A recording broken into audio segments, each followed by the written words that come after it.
That's a big thing. That would definitely be a negative. It's definitely a deterrent. Not being able to breathe half of the year. Now at this point we have Custer on the right and Reno on the left side of the creek. There's no water in the creek, so this is.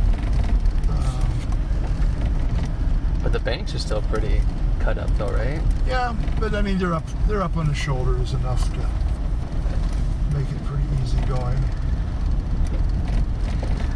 And when he called Reno over to the right bank, was that just because of terrain? It's not till way down. When he's getting ready to charge into the village, you mean? Yeah. Yeah, it's when it's way down by the location.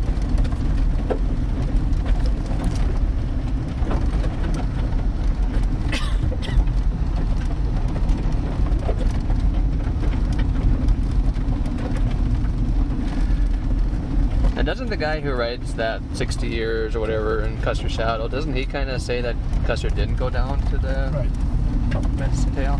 Yeah. He also says that the Indians signaled to the Sioux that Custer was coming down Medicine Tail. So again, you can find any story you want. That's the beauty of this. Nobody's right. Nobody, right. Just have a lot of fun with it.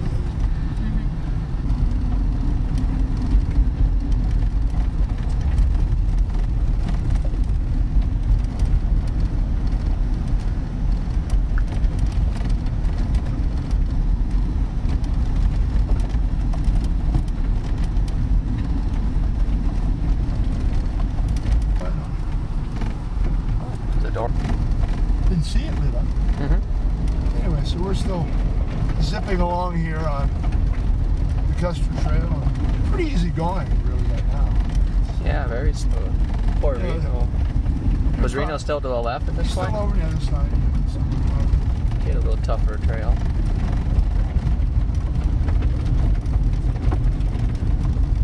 No, this is the county road you're asking about. Oh, okay. Access. This is private road up through here. It's not marked, really. This is the county road going up that direction. How far does that go?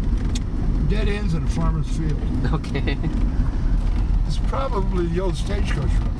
Oh, I see. It came from Crow Agency to Cheyenne Agency back in the 1880s, early 1900s. Was Busby where the Cheyenne Agency was then? No, it's a little further over Lame Deer. Lame Deer, oh, okay. Another 20 miles. Right. Yeah. Slowly getting better and better. You don't even need four-wheel drive for this. So I've been up here a lot of times. If it's wet, this actually is worse than the dirt because there's a lot of fines in this.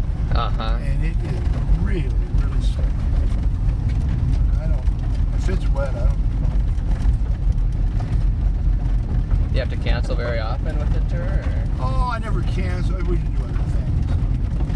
You're unique in that, we were going to go to the Crows. I mean, that's what you came for. Right. If it's an all-day tour of the battlefield, probably we'd go over to Busby and maybe walk to Deer Medicine Rocks where City Bull had his Vision Quest, and then maybe go out to the Rosebud and then come over to the battlefield. It's kind of dependent on the weather. We have a good time. Yeah, we went through the Rosebud battlefield yesterday, but we just kind of took that one little quick loop. They don't really encourage people to drive up to the monument, do they? Yeah, you're not supposed to drive. You can walk it. It says no motor vehicles. You're supposed to park. Oh, okay. And then walk up. You can take the loop, around. When you get up on top of the hill, there's a road that goes up the hill further. You're supposed to walk. I see. The farmer's allowed to use it because he has access.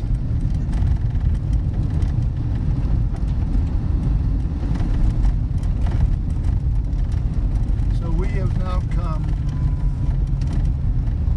almost 5 miles from the divide. Okay. We still got a long ways to go. Yeah.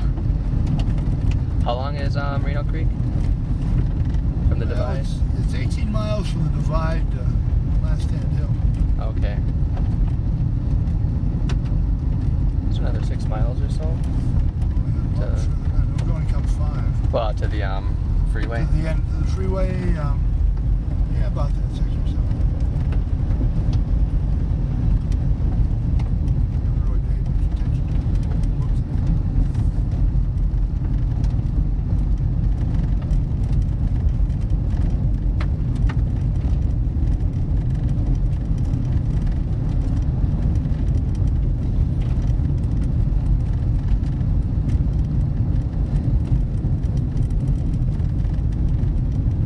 Now, when they saw the lone teepee up on the crow's nest, was it just that one or two teepees, or was there?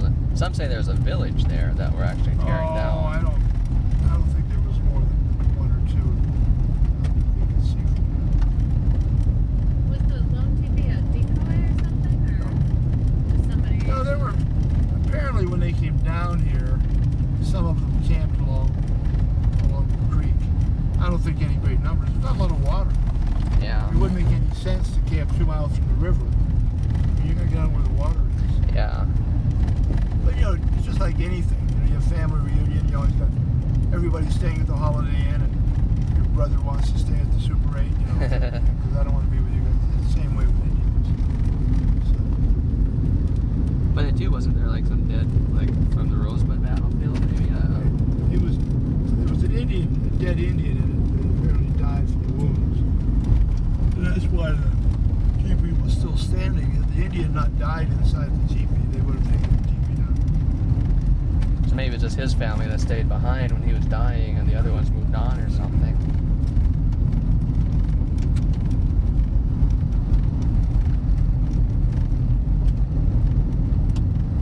It's dry down here. Not bad at all.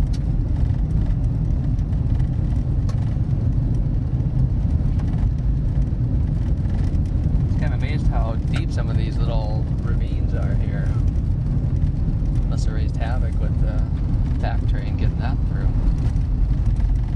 You don't think of, you know, these things that you catch with a bulldozer doesn't seem to be too bad, but when you think of all these little cut banks that they got to take the horses and the pack train up and down and over and around, you know, it's more work than just zipping down here. See, now we're swinging around to the left. So there's the ridge behind us.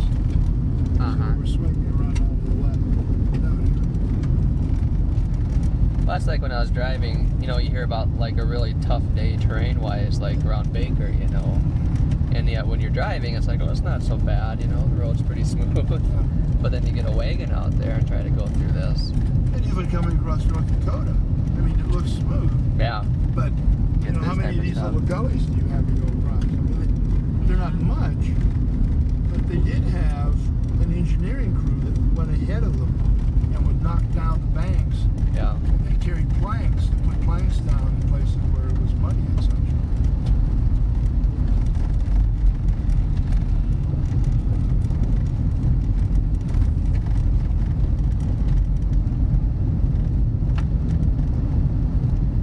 That's why that Frontier House on PBS was so interesting, the amount of labor that they just had to go through. Oh, that was those three couples. Yeah. I saw that The three families. It's pretty over good. here in Montana. Where was that at, you know? Over by Big Timber. Oh, okay. How far away is that from here? 60 miles west of Billings. Oh, that far out. Okay. So, I mean, it's not, you know, 100 miles from Martin.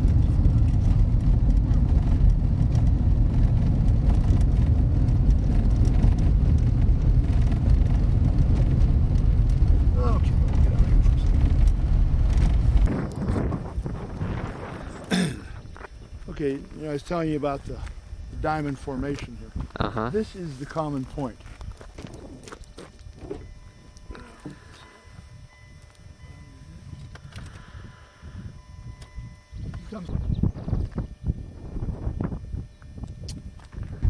Uh-huh. I just go by what they told me.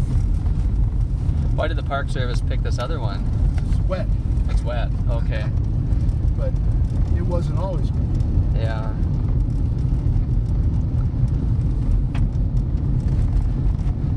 Now when they would say how far distance-wise? Was it just dead reckoning that they were guesstimating, or because they always seemed pretty close as far as? Well, the bar was, in charge of that. And when they were on the march out from the Dakotas, they had a wagon with an odometer on it. Right. So that was pretty accurate. But once they left there, then he knew how far a horse could walk and, kept the time. Oh, that would be okay. Oh, yeah. It's not that difficult. Yeah, that's true. So you figure if you're marching for an hour, you're probably been going 2-3 miles an hour, so Right. that would be pretty easy.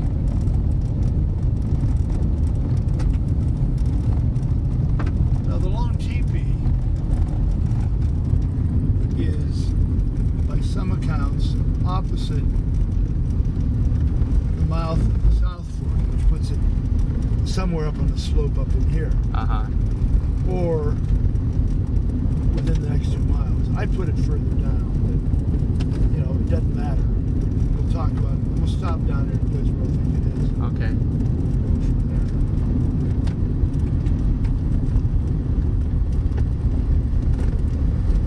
See, all the water in here is due to the good old beaver. The beaver did it. Yeah, so here's the. Okay. So this is where the traditional morass is at? Well, this is where the Forest Service says it is, but see the beaver dam right here? It rains because the only reason there's water in this country at all is the beavers cut down the trees, Right. dam up the streams, and keep the water. But as the trees grow, that sucks up all the water, Yeah. But they don't think about that. Yeah. Well, those beavers are cutting down all our trees. Well, so what? Okay. But isn't also then traditionally this is where Benteen came down? When he came Well, down? some people say that too. I think he came down what we call No Name Creek. No Name Creek. Which is out. The other one. Well, you're just breaking all the rules, aren't you? Well, you can take your choice. We don't care.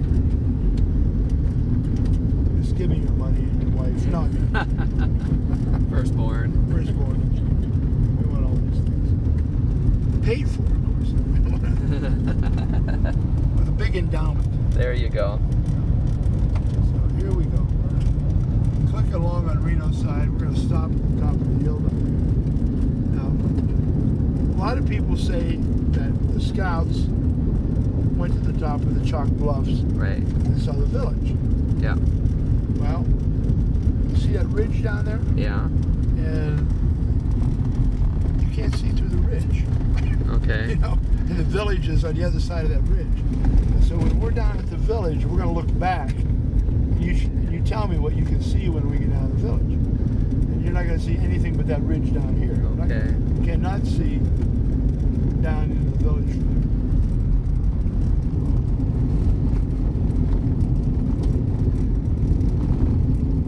Was Barnum up there with them at that point, or were they off? I'm not sure. I mean, I'm not even sure where they went or if they went.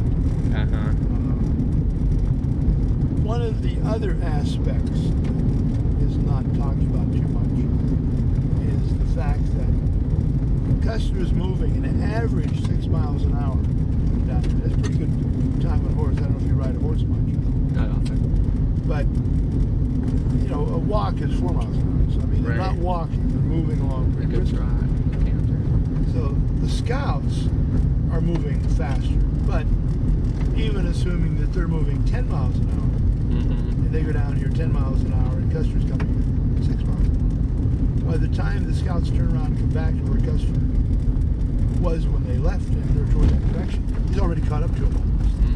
And so the scouts are never able to really get way out in advance of him and know what's going on. Here comes the army again. That's the Army guys. Well, they're doing it.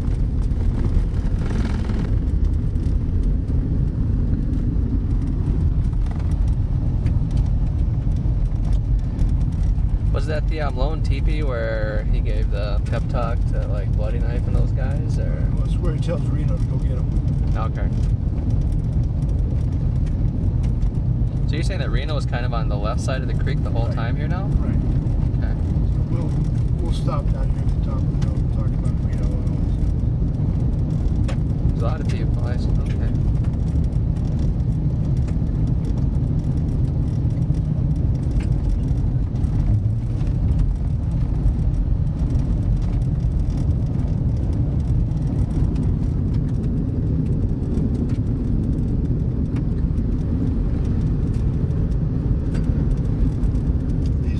white-owned ranches all the way along the valley here. The whites always seem to end up in the good country.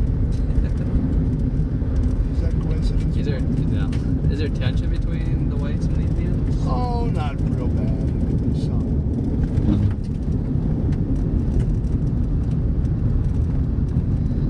I just find it interesting on the Missouri River, the dams are always built at the downward side, you know, wherever the border is. That's where the dam is put, so you know, floods back onto reservation land. Like Garrison, you know, it's on the southern boundary of the Fort Berthold.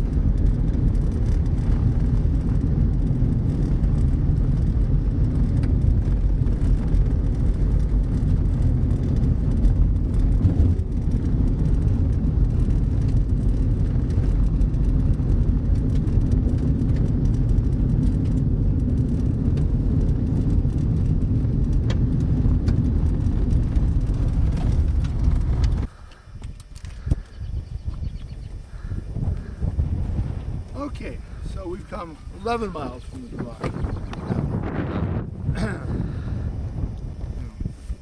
Wherever you want it to be.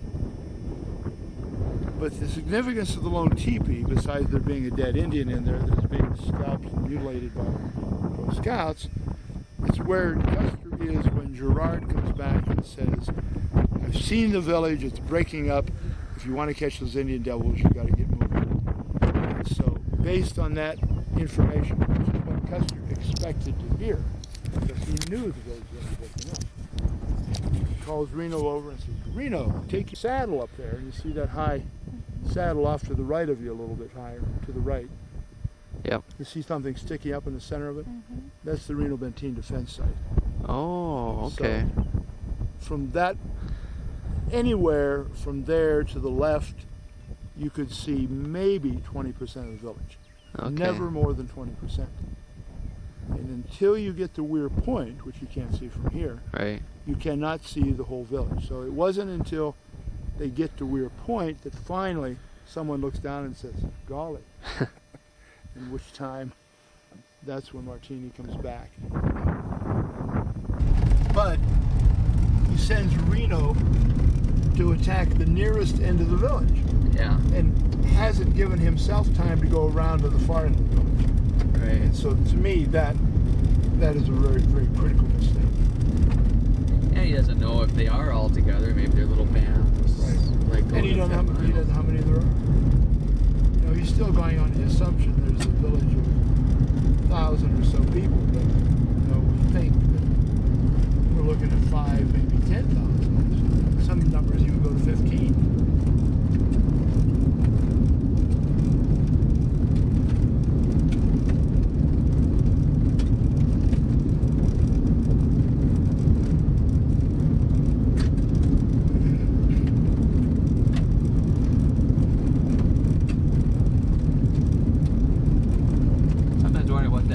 Dismount thing was when Reno was in Reno. What was going on with that? I think he was just panicked. Didn't know what was going on. Because he didn't really have much Indian fighting at all. This is like his first one. The cliffs over here. There's Weir Point, the high point way up yonder. So now you can kind of get a sense of what they're looking at. But the village, if you look through to the right of the open water, that big open field, beyond the farthest trees you see is where the village is. So you can't see them from here. And I've seen people write articles about, the scouts were up on this bluff to the left here, and they could look down there and see the village. Yeah. How? Yeah. I mean, you can't see through the trees. They have leaves on them. And, Did you need a picture of this? No, that's okay. So 32 from Busby, you said? And 14 from the Divide.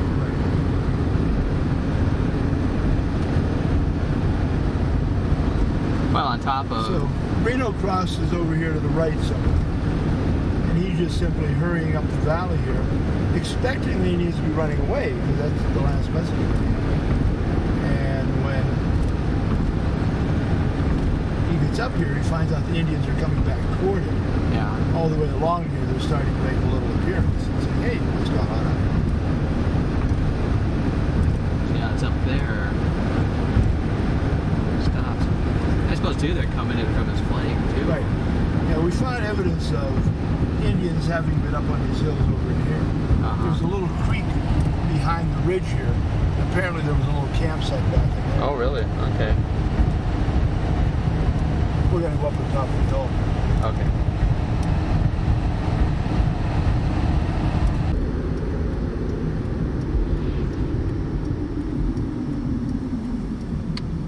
Power pole with the transformers on it. Okay. Up near the skyline and somewhere in that vicinity. And again, it's not the highest point. It's really off to the left a little bit, but it's down a little bit. So we came all the way down around, and there's the ridge with the trees on it off in the distance that we looked over to see the battlefield. Gotcha. Okay, so then we came down, and Reno comes charging up the valley, comes all the way probably. The village begins to the left of the green roof building. That's Sitting Bull's village. And that next loop of trees maybe wasn't there then. And then the village goes all the way down north through where all those houses are. So that was the village on June 25th. So Reno retreats back to the red roof building, and that's where he has his first skirmish line, and then goes at about a 45-degree angle back into the timber, and then goes from the timber off around to the right, down to the crossing, up the other side, and you can see the monument on top of the hill, right? That you can see. Those are the chalk bluffs way up there. Now they can see the pony herd, but they could not see the pushed back to the left of the hill. Calhoun and Keto ride along the crest of the ridge, and then well done with it. The Indians pick up the weapons and come on back down here. They skirmish against some of the guys who were advanced to the high point, and then continue on down and surround the ways. Now that notch in Weir Point, is that part of the road or was that always there? The road, they enlarged it. It's probably a notch always there.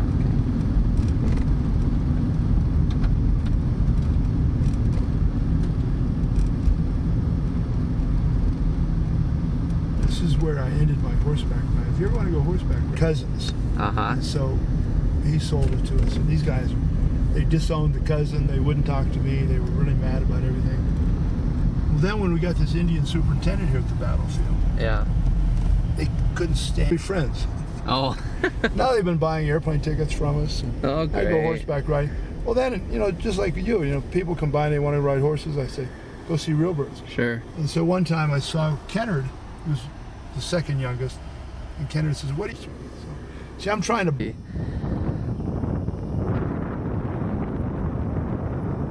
someone shooting. That's Dorman's marker there, and last stand or skirmish line. That's where the car is at.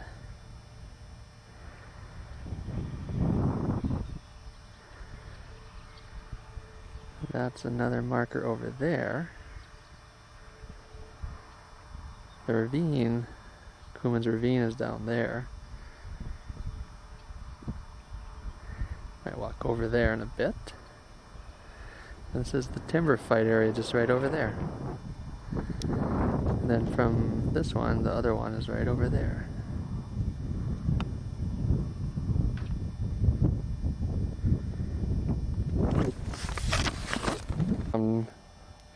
Charlie Reynolds' spot. Again, Dorman is right there.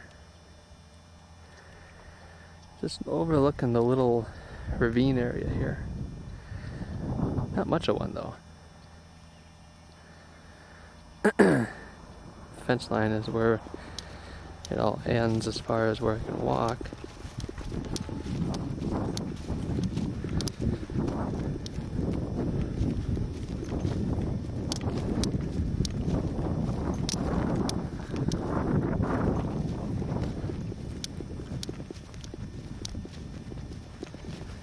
This is supposedly where the timber fight was.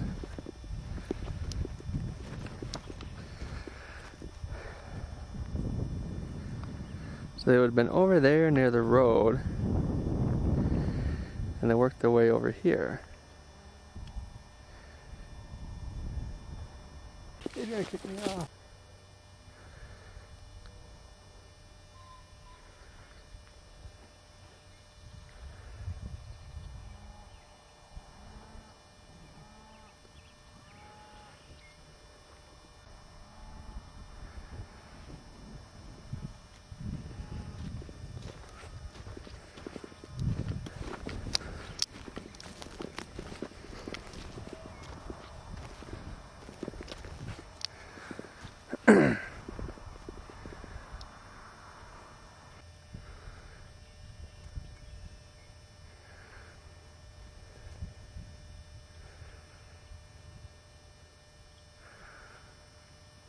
This is down in the fight area again.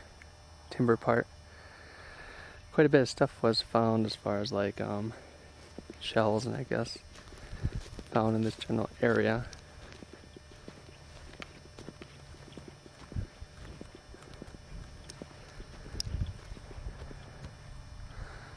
So here would have been the field of fire they would have had. Again, looking at the first skirmish line area.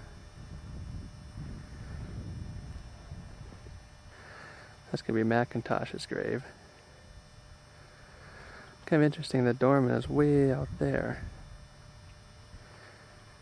as well as Reynolds. So they must have been a little further up then in their position. McIntosh must have come out from this area.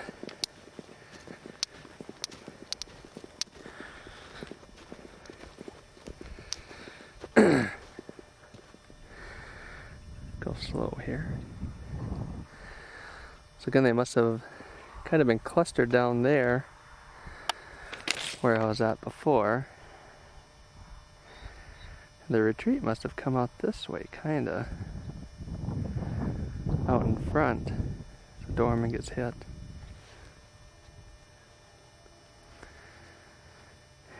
And then working their way down.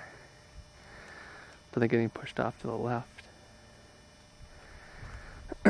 Definitely a natural defensive position though. Then over by the trees there, that's where the river's at.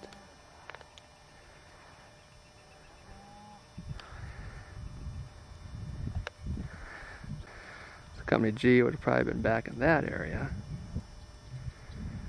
defending from that direction.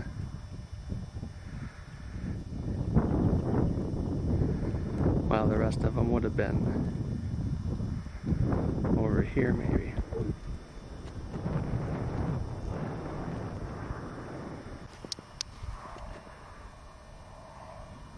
So here's McIntosh.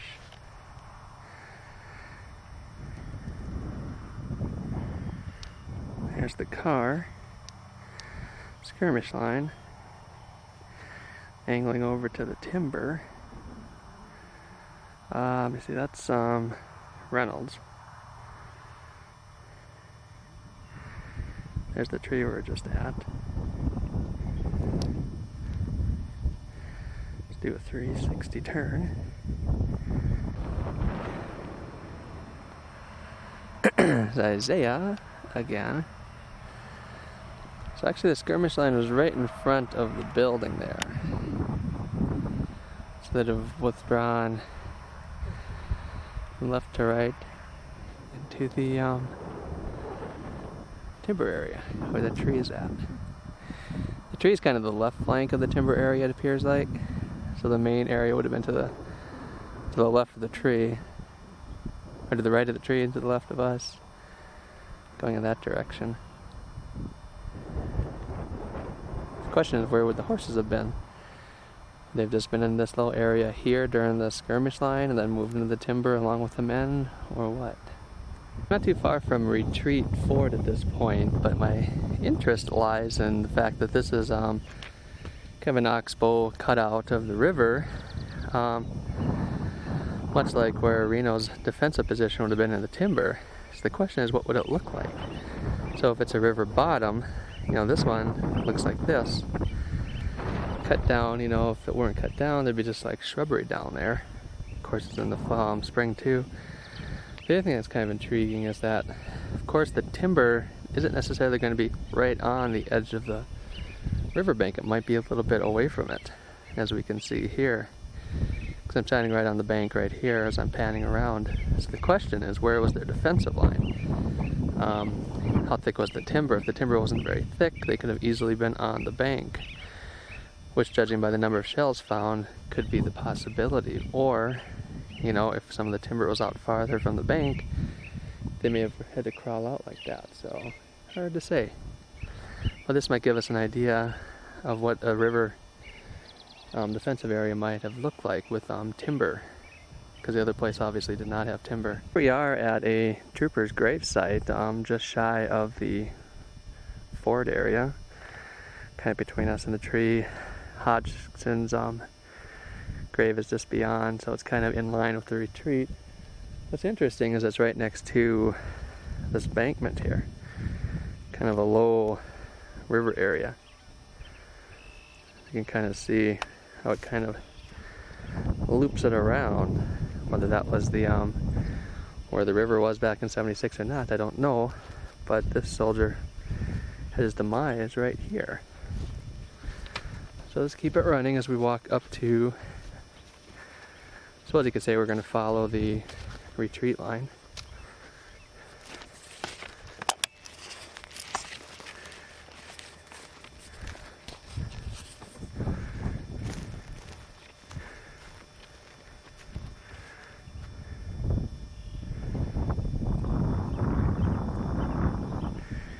Get a feel for what it looked like upstream,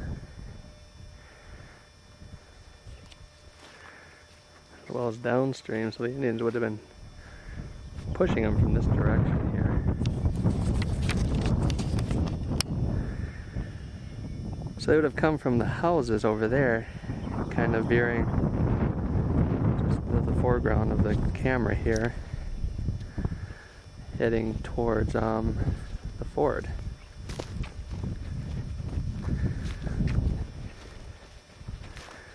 And again, interestingly, there is this little dip here too again. So that would have slowed them up a little bit.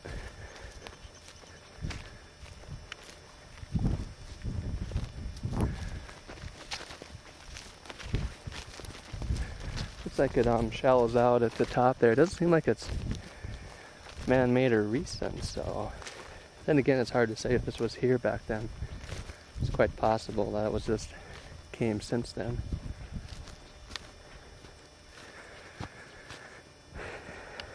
So I assume that is the adjutant's gravesite. So then we can safely assume that that's where the oops, panned up. There it is. So that's where the retreat would have forded at. And of course up those bluffs there.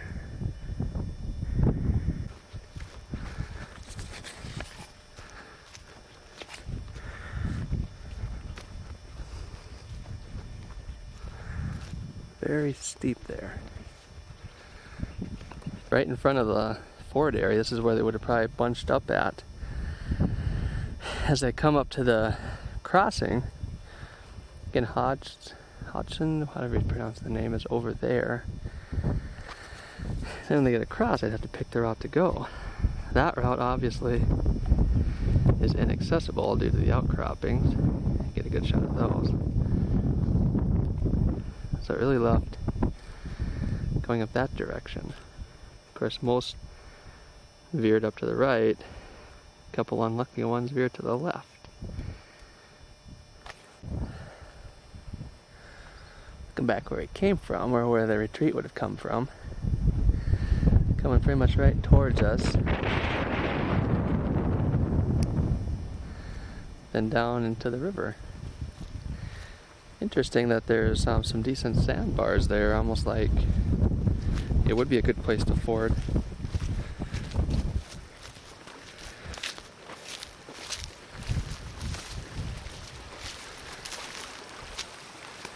Here again they talked about the bank. So if that's the lieutenant's grave right there, I suppose you could say quite a bit would have come there, but you can see the bank.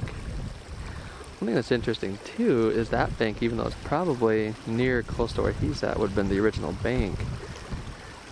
Yeah, I guess it could be kind of tough.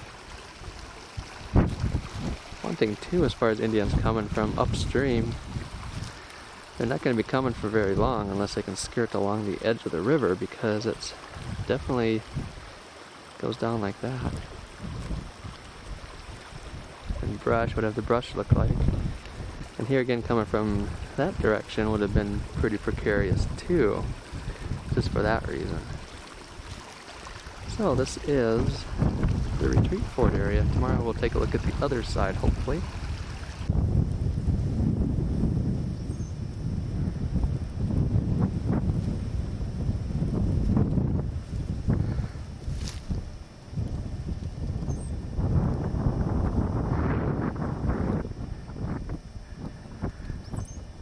this little bench area was here back then, it would have provided a little bit of cover for him. Gives you a good view up the river. How it bends around. But yeah, a little bit of cover would have been created here, if it was here.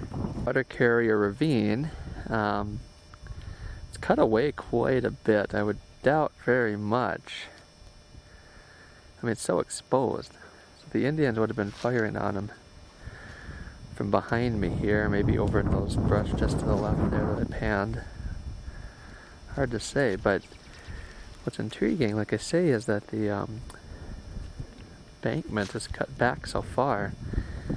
It's looking up towards the retreat area. So that was the pan. So here's how they would have, accessing it from this area, which they could have probably got down, but they've been so exposed, which I guess they were. There would have been cover fire, of course, coming.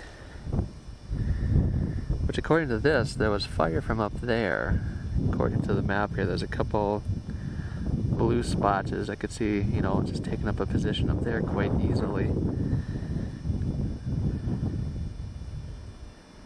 there's also one up there, but it doesn't look like it's viewable from here. You can't really see this spot. What's weird though is, oops, wrong way, that there's some activity right here. Army activity, as if that's where some, let's try and make sure I got the freedom, or maybe more so over here, but still it's so exposed, there's no brush at all, so I don't know. Again, maybe it's washed away a little bit since then. Maybe there's more brush, a little more of a open area, kind of like down there maybe. You know how that's kind of open there, that might be what's going on over here too. And also too, if you look up the ravine, go to the very top, that's where they would have begun. I don't know if it's to the left or to the middle or what, but that's how they would have had to come down to that area with water buckets. So that's that. That's Water Carrier Ravine. A nice day, nice walk. We just walk along the river with the tape running. Just walking from the Water Carrier Ravine, heading back towards the retreat area.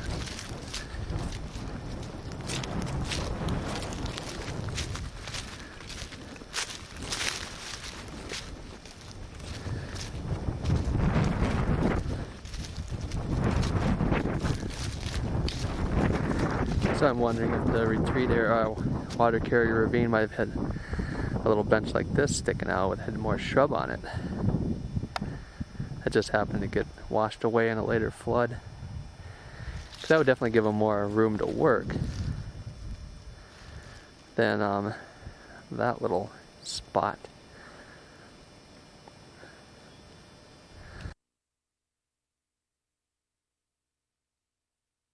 We are finally finding Pompey's Pillar, a few miles east of Billings. I can move up. Yes, this is a Lewis and Clark thing.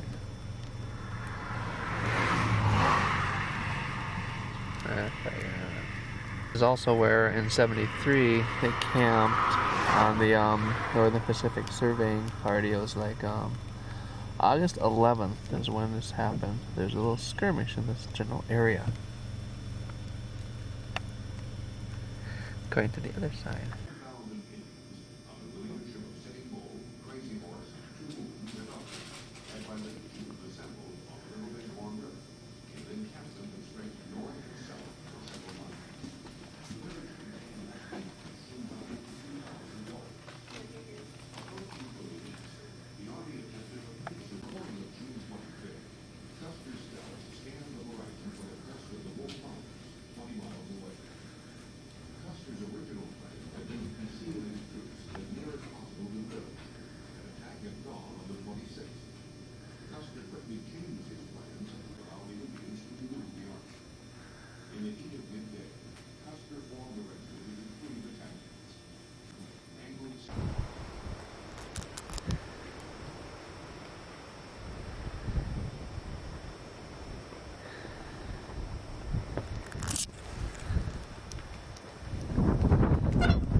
Do mountains. you want one, or do you want me to?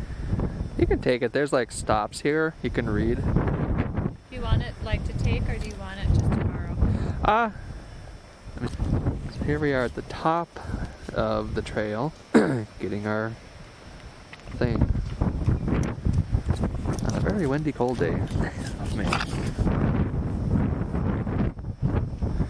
We're just gonna walk down the trail.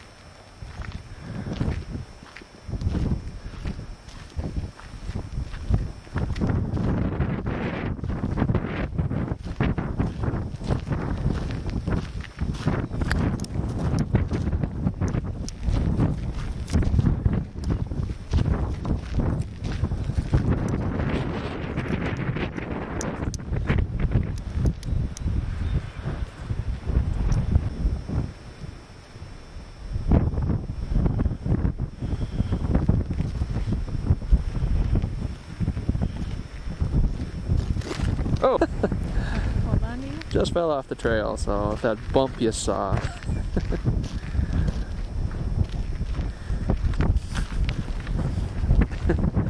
Karen's hanging on to me so I don't fall. Okay.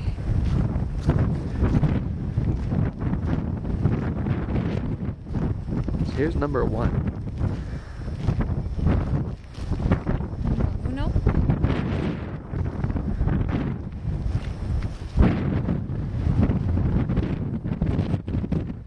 Got a good thing. Just,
here in August.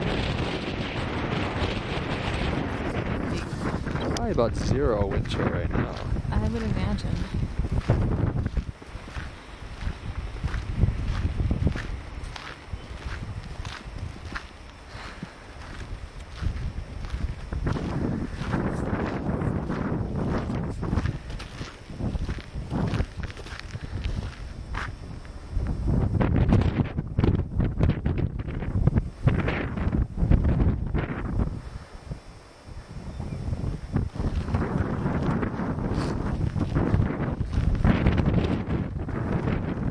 Number 2. Oh yeah, get that sun out here.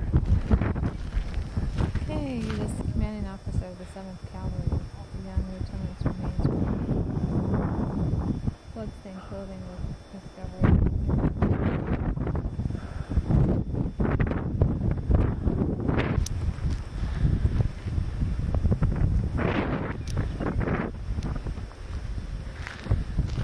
She knew he was okay. Yeah.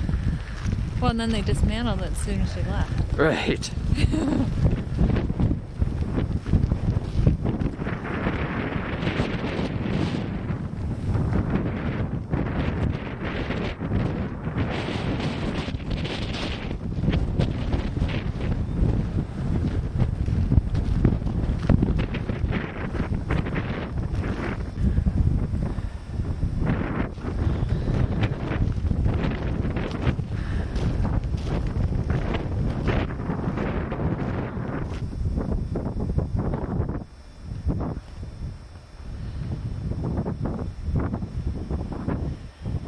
Have a depression area here.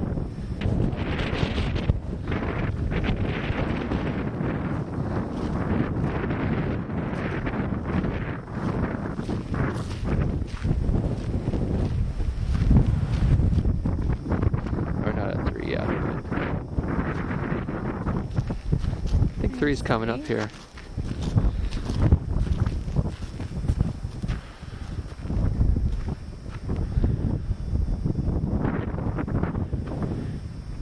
Figure the better job I do here now with this, the less dissatisfied I'd be with how I taped it.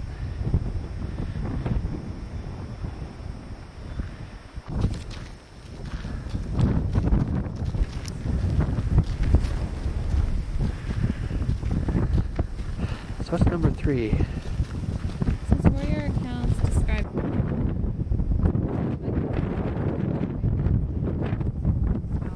Southern Cheyenne Chief, lame white man's charge occurred here as soldiers of Company E. They just rode down to this ridge from Lansdowne Hill. Modern scholars place lame man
brave like that. Yeah.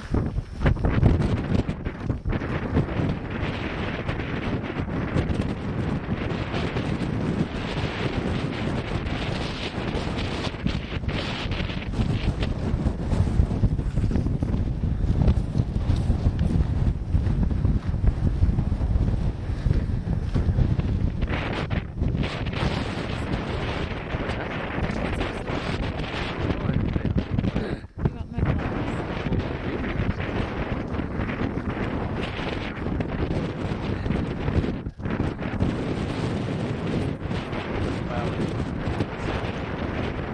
What's the last one?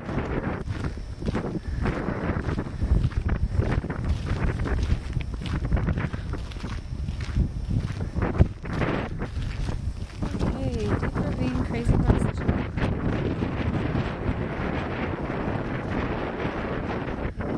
The 28 soldiers, mostly of the Company E, down here.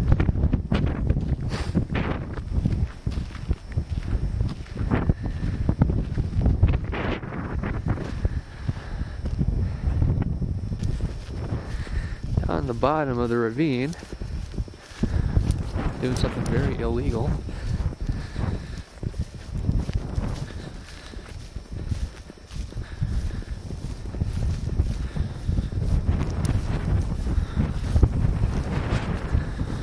Very steep sides though.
I just ran down to the bend over there is where I ran. Right down there.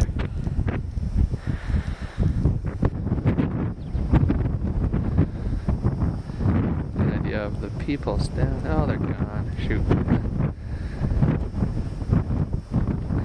Have a little depression here that could have snuck up into 2 here at number 8.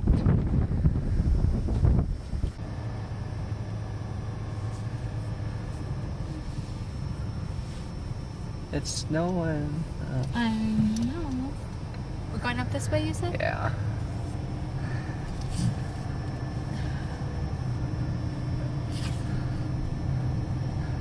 I say just keep driving since we got snow coming. At least let's try to get as much on tape as we can before the snow hits us.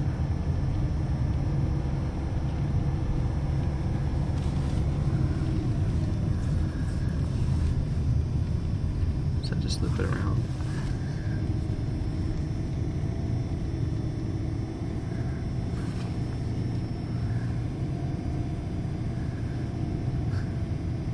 And yes, people, that is snow.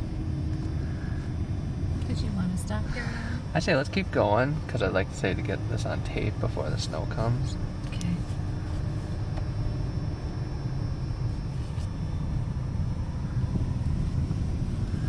Because we kind of have to come back the same way we go out, so it's... Oh, okay.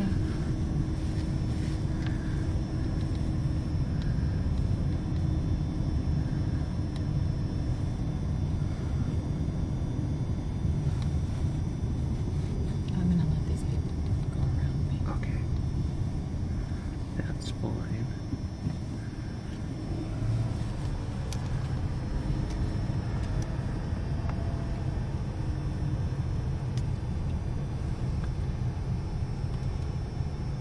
So you can see some markers then, like up here too, to the right.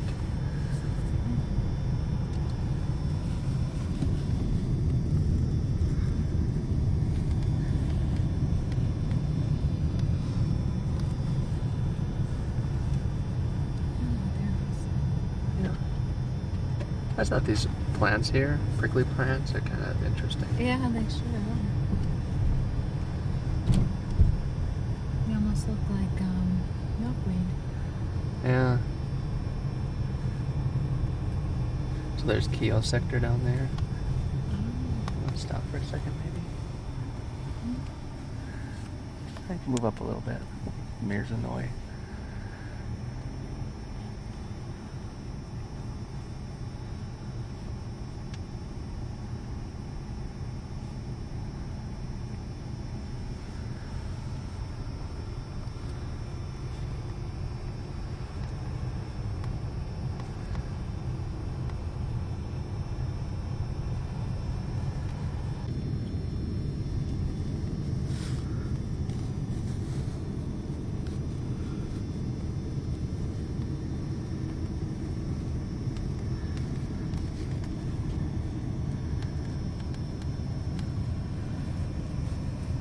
I'm going too fast or too slow? Nope, that's just right.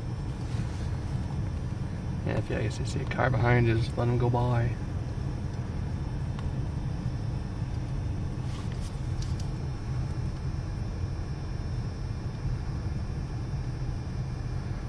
There's another position over there on that hilltop over there.